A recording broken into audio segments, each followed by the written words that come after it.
You don't have to love me. You just have to obey. That was the first thing he said to her after the vows. No kiss, no warmth, just a contract in his hands and ice in his eyes. He was a ruthless black CEO, feared in boardrooms, untouchable in courtrooms, and known for building empires by crushing men twice his size. She was the soft-spoken girl from a family drowning in debt. A bargaining chip, a signature, a sacrifice.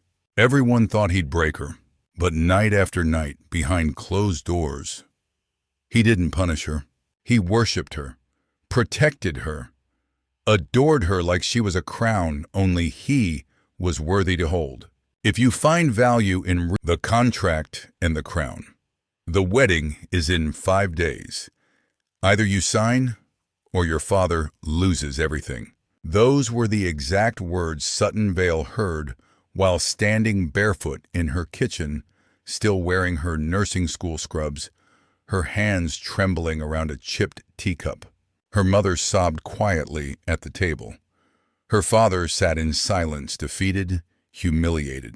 And across from them, seated like a king behind invisible walls of power, was Damon Creed, CEO of Creed International, Harlem-born billion-dollar mogul feared in every industry, from construction to law. He didn't yell, he didn't threaten, he simply offered a contract. You marry me, publicly, legally, for 1 year. After that, you're free. No strings, and your family debt disappears.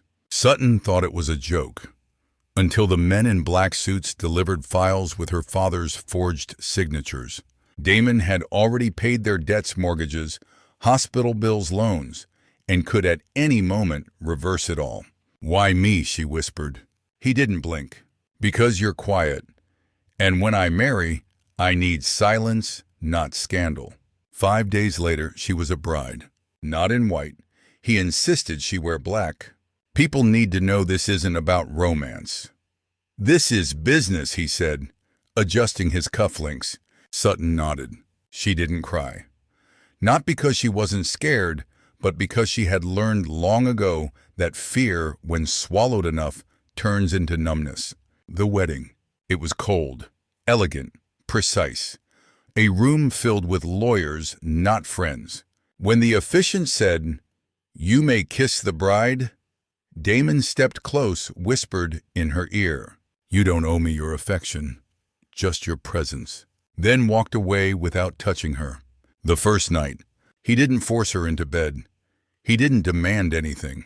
Instead, he handed her a key. "You have your own suite. No cameras, no guards. You'll be safe there." She looked at him confused. "Aren't you going to act like my husband?" He poured himself a drink, looked out at the skyline. "I don't want your body. I want your silence, your name, and your ability to follow rules. That's all." He paused, then added, "But I'll never treat you like less than a queen." And he didn't. Not that night, not the night after. Every evening, fresh roses were delivered to her room. A dinner tray, her favorite, somehow always correct. Silk robes in her size. Books she mentioned once. Music she never said aloud she loved. He didn't touch her, but he saw her. Weeks passed, and Sutton began to wonder, what kind of ruthless man gives everything and asks for nothing? Because the world feared Damon Creed. But behind closed doors, he was building her a throne. The stranger who knew her better than herself. 3 weeks into the marriage, Sutton stopped asking questions out loud, because Damon Creed didn't answer questions. He solved them before she could finish forming them. She never told him she had insomnia, but one night a white noise machine appeared on her nightstand. She never told him her mother liked lavender. Yet the hallway near her mother's new apartment now bloomed with fresh lavender in gold-trimmed pots. Sutton didn't know what scared her more, his power, or the way he used it without ever demanding thanks. But she didn't trust it. Not yet. Because Damon Creed had built a reputation, and it wasn't for kindness. He'd bankrupted 3 rival CEOs in a single quarter. He once fired a senior partner during a board meeting without raising his voice. Rumor had it a senator's daughter tried to seduce him once and woke up with a sealed NDA and a 6-figure donation made to a school for girls. Quiet, brutal, clean. And now he was married to her, a nurse in training with nothing but a soft voice and a pile of family shame. Why her?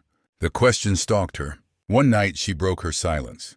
It was 11:43 p.m. She wandered into the library, finding him reading a leather-bound file beside the fireplace. He looked up. "You should be asleep." "I need to ask you something," she said, heart pounding. "Why me?" "Damon." "Really? Why me?" He closed the file, took a long breath. "Because you're the only one I've ever seen walk into a room and not try to dominate it." She blinked. "What?" "You don't perform. You exist. And in my world, that's rare." He stood, poured her a glass of water. "You want the real reason?" She nodded. "Because I needed a wife who would remind me what peace looked like, even if she never said a word." Her throat tightened. "So I'm just therapy to you." He looked at her, and for the first time his mask slipped. "No, you're the first woman I've met who doesn't flinch when I don't smile." That shook her. The next night she found her door unlocked. She stepped in expecting flowers or food, but instead there was a gift box. Inside, a pair of soft slippers embroidered with tiny crowns. A note beside them. "Queens don't ask for thrones. They just walk like they already have one. DC." And for the first time since their wedding, Sutton smiled. Not because she was falling in love, but because something inside her, something buried under survival, was waking up again. The man who never learned to be held, Damon Creed, didn't talk about himself. He didn't open up. He didn't reminisce. He didn't believe in unpacking childhood wounds. But one night it slipped out. They were sitting in the conservatory. Sutton, in pajamas, barefoot, curled up in a velvet chair. Damon reading contracts, across from her shirt sleeves rolled to his forearms. Rain tapped gently on the glass ceiling. "Do you ever sleep?" she asked, half teasing. "Only when I forget I have enemies." She smiled until she realized he wasn't joking. "Is it really that dangerous being you?" He looked up. "I've been rich longer than I've been safe. That's the trade." She waited. Silence stretched. Then he said it quietly. "I was raised by a woman who worked 3 jobs and a man who knew how to disappear when the bills came. By the time I was 13, I understood 2 things. Power protects and love doesn't." Sutton's breath caught, not at the words, but at the tremor in them. He closed his laptop, something shifting in his posture. "You want to know the worst part about building an empire? Eventually you forget how to live in something small." She stared at him. This was the most he'd said about himself, ever. "Then why did you marry someone small?" she asked softly. "Because you're not small, Sutton. You're quiet, and there's a difference." He walked toward her slowly, stopped just close enough to make her pulse shift. "You think I'm ruthless, and you're not wrong. But when I wake up and hear you humming in the next room, it's the only time I forget I have to be." That night, she didn't return to her own suite. She stayed in the conservatory, dozed off under a throw blanket with the rain above her and a book in her lap. When she woke at 3 a.m., he had placed a second blanket over her and a glass of water beside her elbow. No note, no speech, just care. Simple, unspoken, real. The next morning, she found a post-it on her mirror. His handwriting. "Going to DC for 2 nights. Doors locked from the inside. No guards inside your wing. Sleep well. Eat enough. You're more valuable than you know. Meg." And somehow she missed him. Not the billionaire, not the protector, but the man who sat beside her in the rain and finally admitted, He used to sleep with fear under his bed. The space he left behind felt louder than his presence. Damon was gone for 2 nights. That's what the note said. But in those 2 nights, the silence inside the house changed. Sutton had grown used to his presence, even if they rarely touched. The way he walked past her in the hallway, the sound of his late-night jazz records in the library, his quiet nod at dinner, his shadow beside hers. Now, it was just her. She made her own tea, ate dinner alone, sat in the library chair he usually occupied, and realized how deeply his stillness had settled into her routine. Why do I miss a man who barely speaks? But she already knew the answer. Because Damon Creed didn't just speak. He noticed.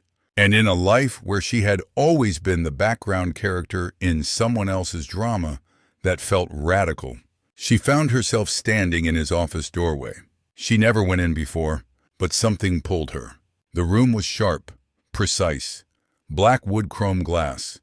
Every corner whispered control, until she saw it, a photo frame turned face down on the shelf. She hesitated, then flipped it over. It was a picture of him younger, maybe mid-20s, next to a smiling older woman with strong cheekbones and tired eyes.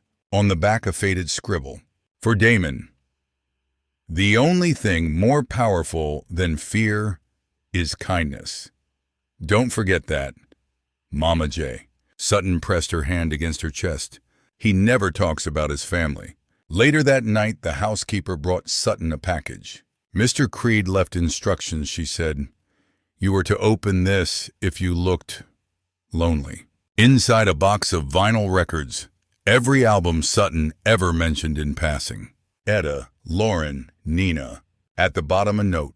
The nights are quieter without your humming. Come to dinner when I return. No contracts, just food. D. When he returned, she was waiting.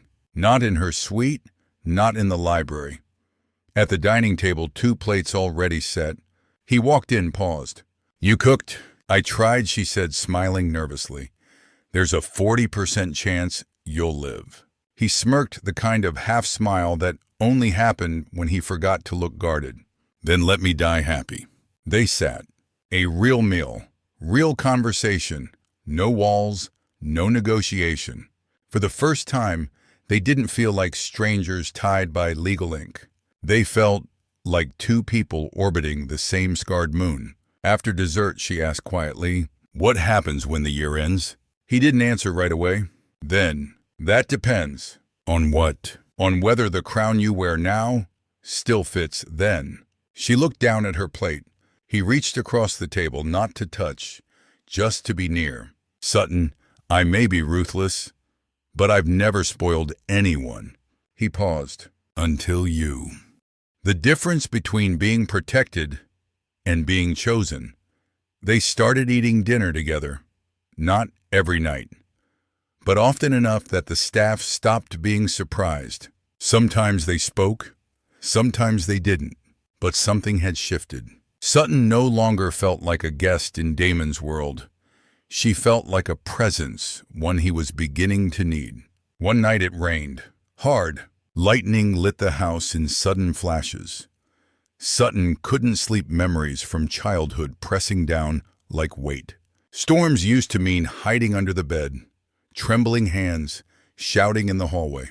That night, she wandered into the hallway and ended up outside his door. She didn't knock. She couldn't. But he opened it anyway, as if he'd been waiting.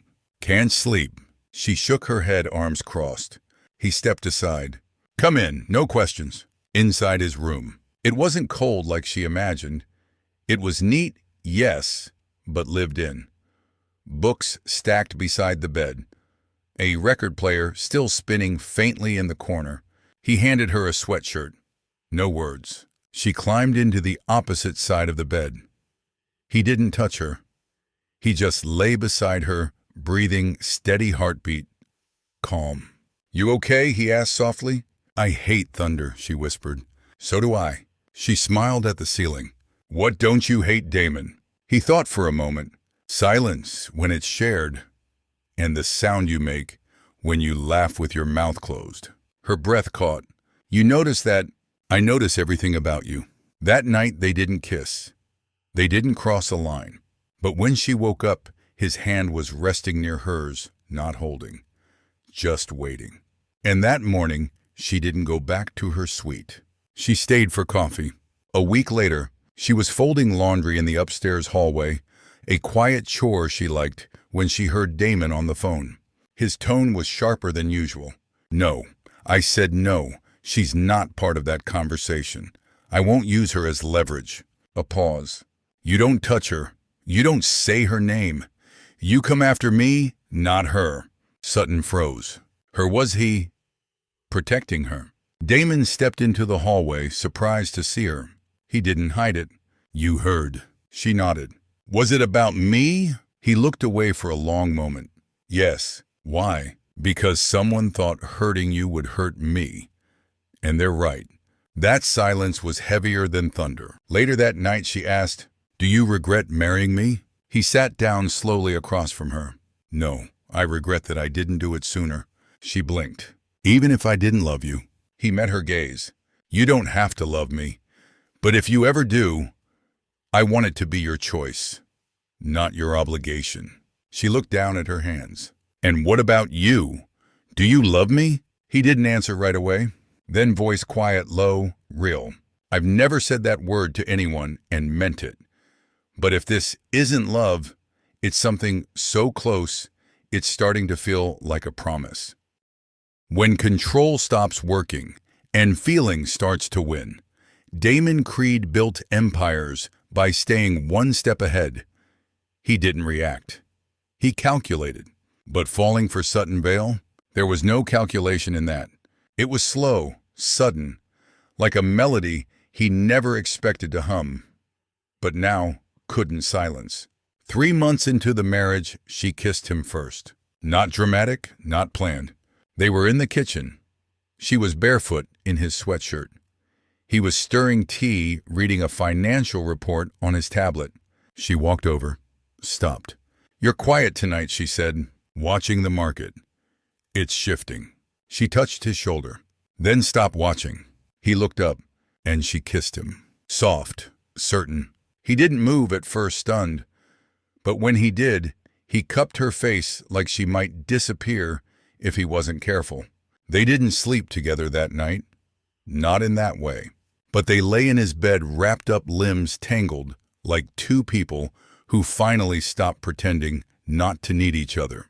And for the first time in years, Damon slept 8 full hours. But love makes powerful men clumsy, and clumsy things invite chaos.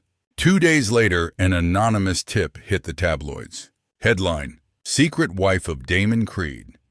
Debt, desperation, and a dirty deal. They leaked her family's financial history. Photos from before the marriage, Sutton in her scrubs, outside her tiny apartment, even one of her crying beside her father's hospital bed. It was cruel, deliberate, and it worked. Sutton saw the post, locked herself in her suite, and didn't come out for 12 hours. Damon broke the lock. He found her curled on the floor, shaking, holding a newspaper like it was poison. "This is who I am," she whispered. "You married a burden." He dropped to his knees. "No, I married a mirror." She looked up, eyes red. "What? You show me everything I buried just to survive. You make me see myself. And I didn't know how ugly I'd gotten until you walked in." She shook her head. "You're not ugly." "Then stop calling yourself one. Because you think I'd kneel for anyone." Silence. Then she whispered, "Why did you really choose me, Damon?" He held her tighter. "Because you were the only one who didn't ask what I could give. You just wanted me to listen." That night he shut down the headlines. Within 24 hours, the blog retracted. The story vanished. The editor issued a public apology for a factual error. And when Sutton opened her social media again, there it was, a photo, posted from Damon's personal account, the first and only one. Caption: "My wife, my peace, my choice. The world finally knew. And Sutton, once a woman offered like a sacrifice, had become the one thing even power couldn't fake. Loved. The night she walked into the room like she owned it. The annual Creed Foundation Gala was Damon's kingdom.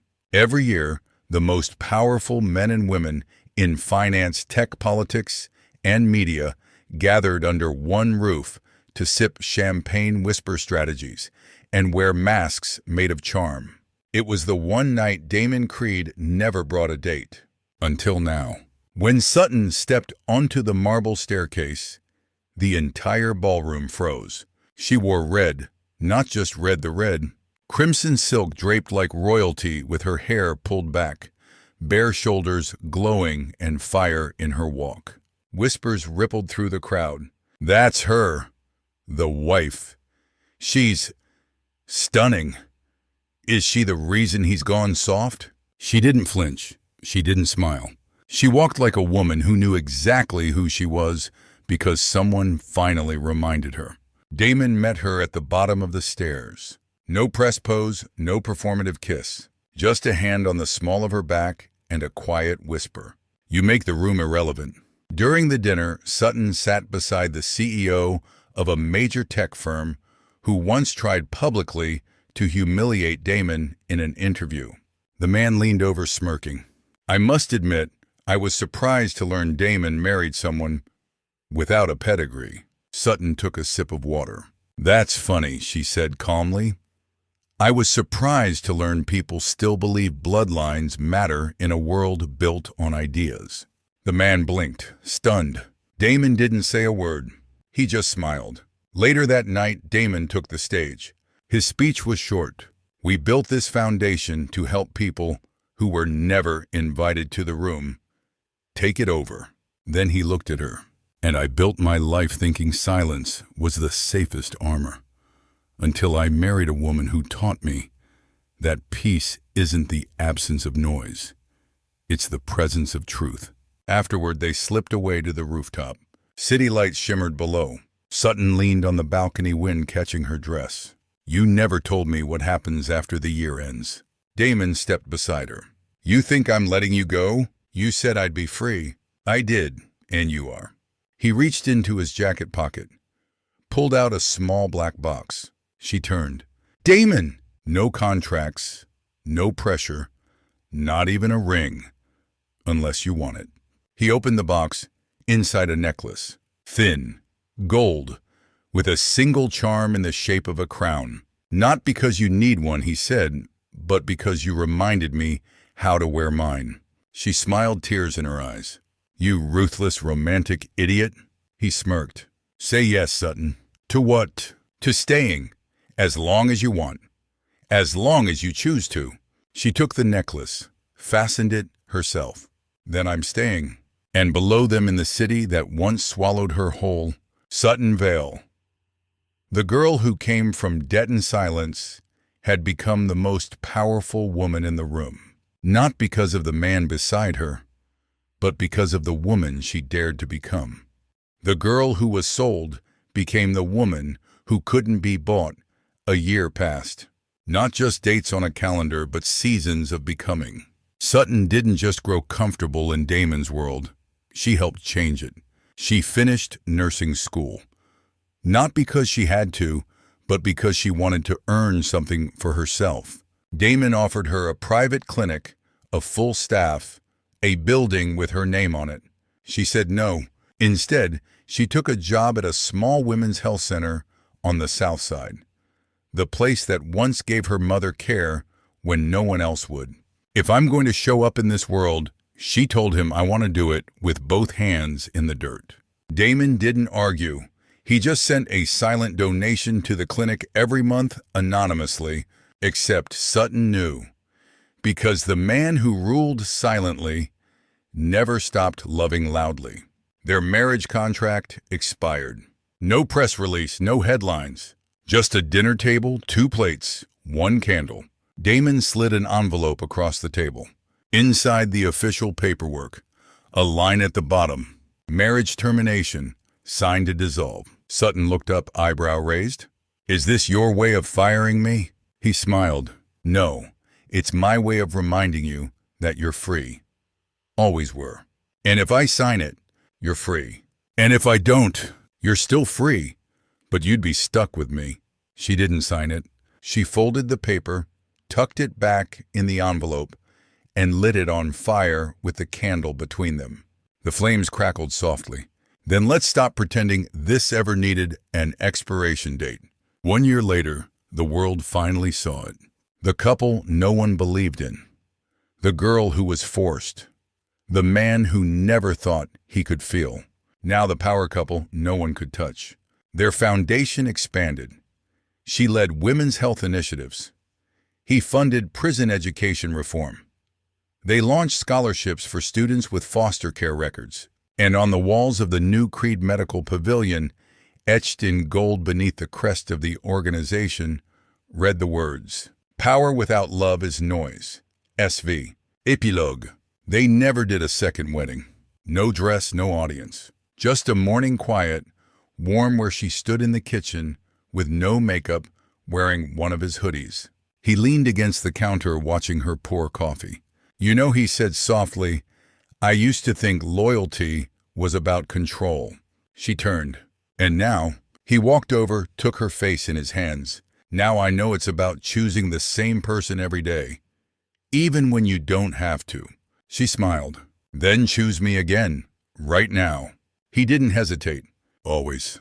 And this time when he kissed her, it wasn't gentle. It was the kiss of a man who had once bought a bride, and somehow ended up with a queen. If you believe in stories where love is earned, power is redefined, and survival becomes sovereignty, subscribe to Real Father's Story.